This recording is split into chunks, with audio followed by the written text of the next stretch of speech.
जय हिंद दोस्तों, मैं हूं प्रभात। पीसीएस शिक्षा के मंच पे तमाम अभ्यर्थियों का हार्दिक अभिनंदन है। आज चर्चा के मुख्य बिंदु में है बेहद ही important update. Global gender gap index को डब्ल्यू इकोनॉमिक अर्थात वर्ल्ड इकोनॉमिक फोरम के द्वारा जारी कर दिया गया है। तो ये काफ़ी इंपॉर्टेंट अपडेट है। अक्सर इस तरह के क्वेश्चंस को आप यूपीएससी में स्टेटमेंट के साथ जरूर देखते हैं और यहाँ से हमेशा ही क्वेश्चन पूछा गया है। तो आइए चलते हैं सेशन में, बात करते हैं क्या रिपोर्ट आया है, भारत की स्थिति क्या है, विश्व में कौन है नंबर वन। इन तमाम मुद्दों पे हम लोग चर्चा करने वाले हैं। तो इससे पहले कि मैं सेशन में आगे बढ़ूं, आप सभी को एक बार याद करा दें कि यदि आपने सेशन को अपने चैनल को सब्सक्राइब नहीं किया है तो चैनल को जरूर सब्सक्राइब कर लें, ताकि आपको इस तरह की important update time to time मिलता रहे। आइए चलते हैं सेशन में, बात करते हैं क्या आया है ये रिपोर्ट और कहाँ भारत की स्थिति क्या है। तो आप देख रहे हैं, जो मैंने संदर्भ लिया है दैनिक जागरण का है, 13 जून का ये कटिंग है न्यूज़पेपर का। और इसके पहले आप देखेंगे कि ये द हिंदू ने भी इसको कवर किया है और जितनी भी जो प्रिंट मीडिया हैं, जो अच्छी प्रिंट मीडिया हैं, सभी ने इस खबर को कवर किया है। न्यूज आप देख पा रहे हैं, यहाँ बताया जा रहा है ग्लोबल जेंडर गैप इंडेक्स में भारत 2 पायदान खिसककर 131वें स्थान पर पहुंचा है। तो सबसे पहले समझिए कि ये ग्लोबल जेंडर इंडेक्स होता क्या है, जिसको आप कहेंगे जी कहा जाता है इसको, ग्लोबल जेंडर गैप इंडेक्स। तो जी इंडेक्स इसको कहा जाता है, जिसको ग्लोबल जेंडर गैप इंडेक्स कहा जा रहा है।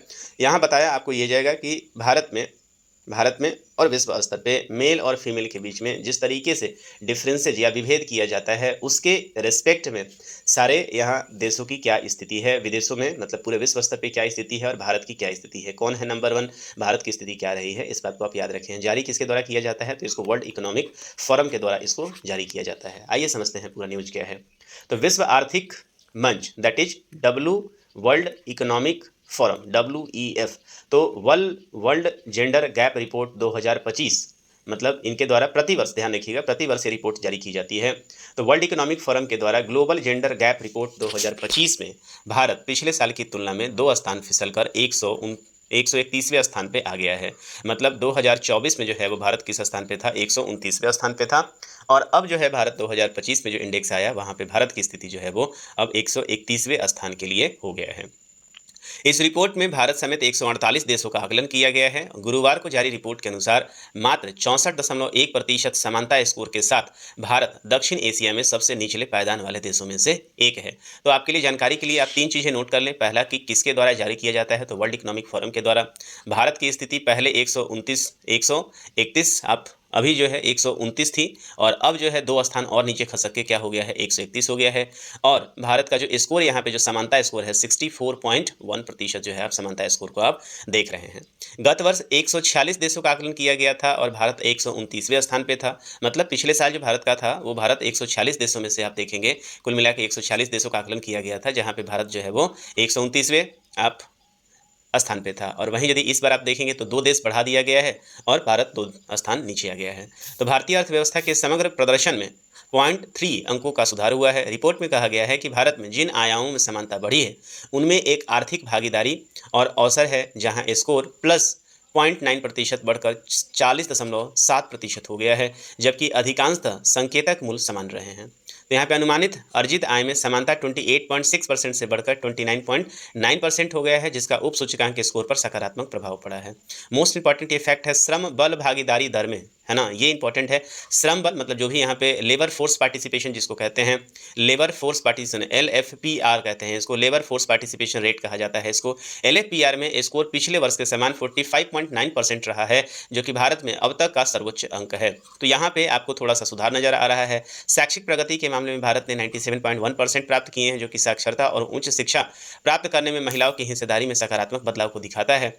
भारत में स्वास्थ्य और जीवन रक्षी में भी उच्च समानता दर्ज किया गया है। यह जन्म के साथ लिंगानुपात और स्वास्थ्य जीवन प्रत्याशा में सुधार के कारण संभव हुआ है। अन्य देशों की तरह पुरुषों और महिलाओं के जीवन प्रत्याशा में समग्र कमी के बावजूद स्वस्थ जीवन प्रत्याशा में समानता प्राप्त किया है। मतलब यहाँ भारत की स्थिति ठीक है। भारत में राजनीति सशक्तिकरण के मामले में मामूली गिरावट है, मतलब यहाँ 0.6 अंकों की गिरावट की गई है। संसद में महिलाओं के प्रतिनिधित्व में 14.7% घटा, मतलब यहाँ पे घटा है, क्योंकि 2025 में आप देखेंगे 13.8% ही यहाँ पे सांसद चुनकर आए हैं, जबकि इसके पहले 14.7 था। तो राजनीतिक सशक्तिकरण और आर्थिक भागीदारी में उल्लेखनीय प्रगति के साथ साथ बांग्लादेश दक्षिण एशिया में सर्वश्रेष्ठ प्रदर्शन करने वाला देश बनकर उभरा है, जो 75 पायदान की छलांग लगाकर वैश्विक स्तर पर 24वें स्थान पर पहुंच गया है। अब आप यहाँ पे देख सकते हैं पूरा का रिपोर्ट आपने देखा, सिमिलर रिपोर्ट यहाँ पे India marks relative drop in the gender parity, यहाँ भी यही कहानी बताई गई है। और आप देख रहे हैं कि India marks relatively drop in the gender gap, ये पूरा रिपोर्ट दिया गया है। सबसे पहले आप जान लीजिए कि ये रिपोर्ट जारी किसके लिए किया जाता है। तो पहला तो एक वार्षिक रिपोर्ट है, एनुअल रिपोर्ट है, वर्ल्ड इकोनॉमिक फोरम के द्वारा जारी किया जाता है। तो वर्ल्ड इकोनॉमिक फोरम की स्थापना को आप जरूर याद कर लें, 24 जनवरी 1971 1971 में इसकी स्थापना की गई थी। एक तरीके है क्या ये, तो एक तरीके का क्या है, एक इंटरनेशनल लेवल पे यूएन के स्तर पे काम करने वाला एक एनजीओ है, इस बात को भी आप याद रखेंगे। यहाँ पे इंटरनेशनल ये एक एनजीओ है जो basically influencing global agenda and decision making lobbying for public private corporation. तो यहाँ पे पीपी मॉडल पे ये पूरे आप देखेंगे कि विश्व स्तर पे कई सारे रिपोर्ट को पब्लिश करता है और इस तरह के मुद्दों को हमेशा उठाता है। हेडक्वार्टर की बात करेंगे तो इसका जो हेडक्वार्टर है कॉन्जनी, जो कि स्विट्जरलैंड में स्थित है। और यहाँ जो इसके फाउंडर थे क्लाउस श्वाब जो है इसके फाउंडर हुआ करते थे। तो हेडक्वार्टर आप मान के चलें, यहाँ पे देख लें आप, स्विट्जरलैंड में इसका हेडक्वार्टर है। अब इस रिपोर्ट के ऊपर गहन चर्चा करने की बात आ गई है। आइए समझते हैं कि रिपोर्ट में, चर्चा में और क्या हम लोग अपने एग्जामिनेशन पॉइंट ऑफ व्यू से समझ सकते हैं। तो वैश्विक लैंगिक अंतराल ये रिपोर्ट कहा गया है। यहाँ पे भारत का जो स्थान है वो स्थान आप यहाँ पे देख लें। तो भारत इस बार 2025 में किस स्थान पे रहा, 131वें स्थान पे। 2024 में क्या स्थान था भारत का, 129 स्थान पर। आप कहेंगे कि यहाँ पे भारत का स्थान तो 131वां, तो यहाँ पे क्या है, नीचे से भारत और नीचे की तरफ ड्रॉप डाउन मेनू में सरकता जा रहा है। अब भारत जैसे विकासशील देश के लिए, जो भारत दुनिया की चौथी बड़ी इकोनॉमी बनने जा रहा है, दुनिया की सबसे बड़ी आबादी यहाँ पे रहती है, ऐसे कंडीशन में भारत का ये सोशल स्टेटस, जो भारत में बेसिकली सोशल स्टेटस को दिखाता है, ये एक सही पिक्चर नहीं दे रहा है। और उससे भी ज़्यादा आश्चर्य की बात यह है कि जहाँ पे भारत एक ग्लोबल साउथ लीडर के रूप में उभर रहा है, वहाँ भी भारत सबसे निचले पायदान पर है। ये एक बहुत ही शर्मनाक यहाँ पे आप कहेंगे कि रिपोर्ट, हालांकि जो रिपोर्ट दिख रहा है उसमें बांग्लादेश भारत से ऊपर दिख रहा है। ये कैसे है, ये थोड़ा सा अपने आप में आश्चर्य की बात है। रिपोर्ट में भारत को दक्षिण एशिया में सबसे निचला स्थान प्राप्त हुआ। आप समझ सकते हैं, बहुत ही बुरी स्थिति है। पिछले साल भारत 146 देशों में से 129वें स्थान पे आया था। वैश्विक लैंगिक अंतर 68.8% तक गिर गया है। यह कोविड-19 महामारी के बाद सबसे मजबूत वार्षिक प्रगति को दर्शाता है। वर्तमान दरों पर पूर्ण समानता प्राप्त करने में अभी भी 123 वर्ष लगेंगे। ये रिपोर्ट बता रहा है कि मेल और फीमेल में जितना ज़्यादा डिफरेंसेज है, उसको जब भारत यदि इस गैप को पूरा करना चाहता है, तो इस गैप को पूरा करने में लगभग 123 वर्ष जो है वो लग जाएंगे। यहाँ पे बात करें टॉप की, तो आप देख सकते हैं टॉप पे जो है आइसलैंड बना हुआ है। ऊपर नॉर्डिक कंट्री को आप देखेंगे टॉप पे बने हुए हैं, और आज से नहीं, ये पिछले 16 वर्षों से जो है आइसलैंड यहाँ पे टॉप पे बना हुआ है।